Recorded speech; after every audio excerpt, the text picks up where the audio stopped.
Look at this topological map of a global telecom transport link.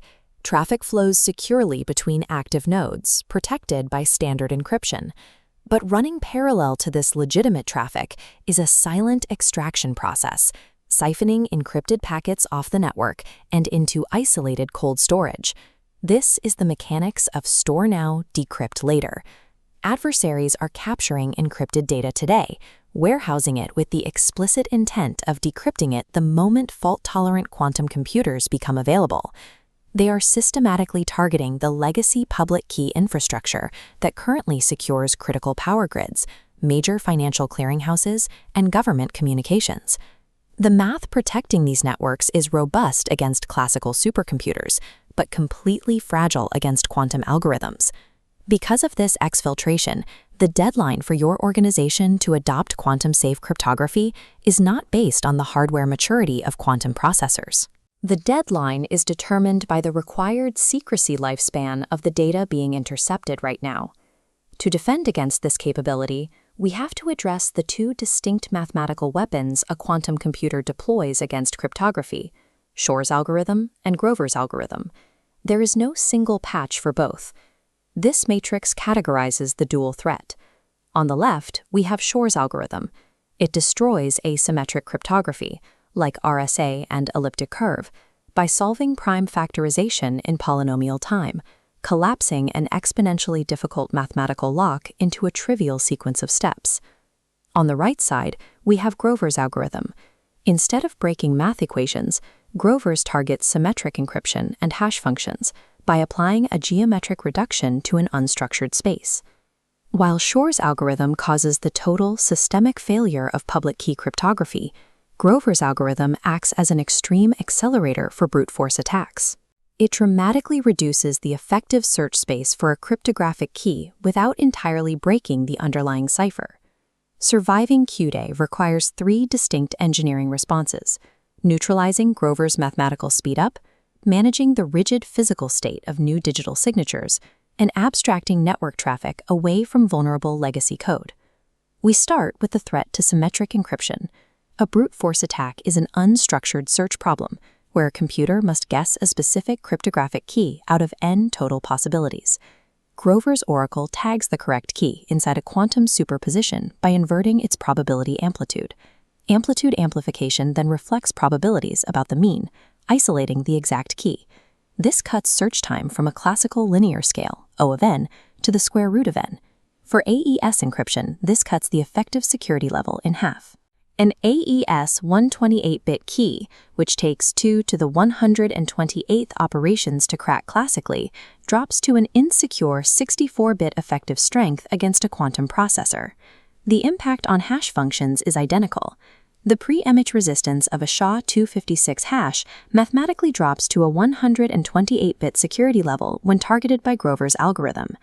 To defeat this quadratic speedup, the National Security Agency's CNSA 2.0 suite mandates a straightforward mitigation strategy: parameter doubling.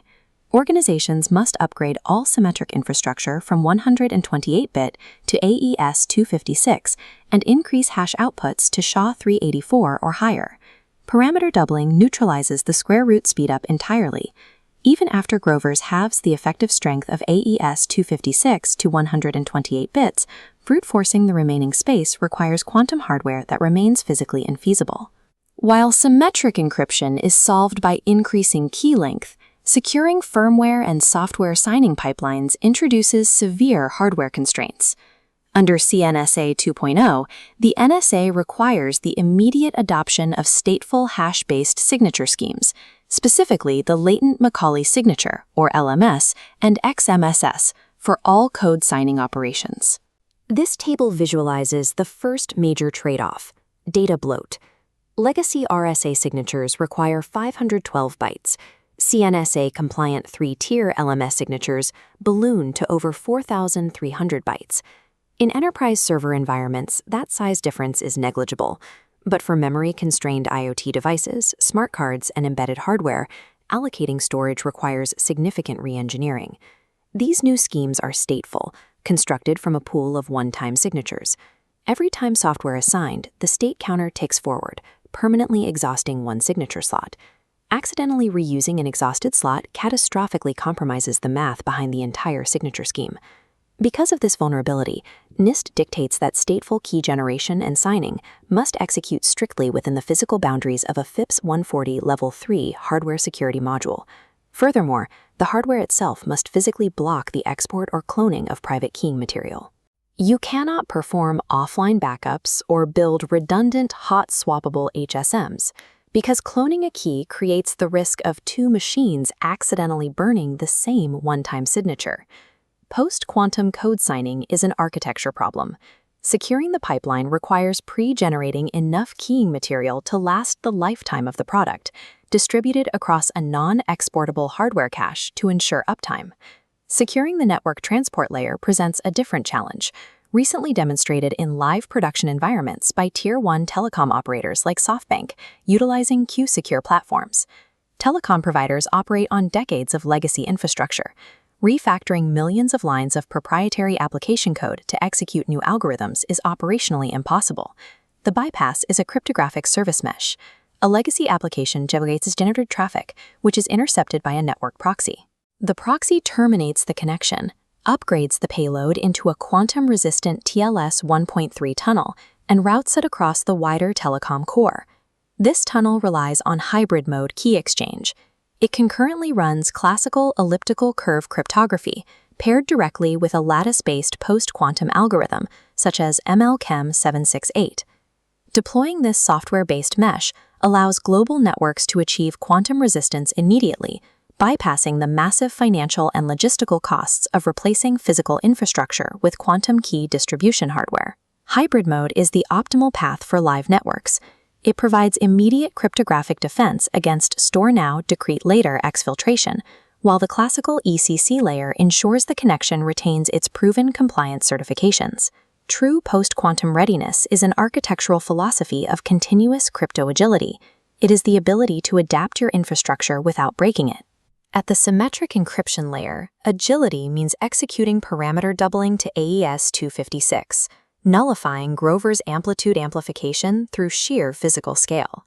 At the firmware layer, agility requires deploying strictly non-exportable hardware modules to manage the rigid, permanent state of one-time signatures. And at the network layer, agility is built by deploying cryptographic proxies to force hybrid post-quantum tunnels over legacy transport systems. Look at this macro architectural view. By abstracting the cryptography away from the endpoint applications, a centralized policy console can push dynamic updates directly to the proxy mesh, instantly swapping a compromised algorithm for a secure one. The underlying servers continue operating normally. There is no requirement for redeployment, no application refactoring, and no downtime. Adopting today's NIST standards is only the first step. An enterprise is secure when its infrastructure can swap cryptographic protocols seamlessly, staying ahead of an evolving mathematical threat.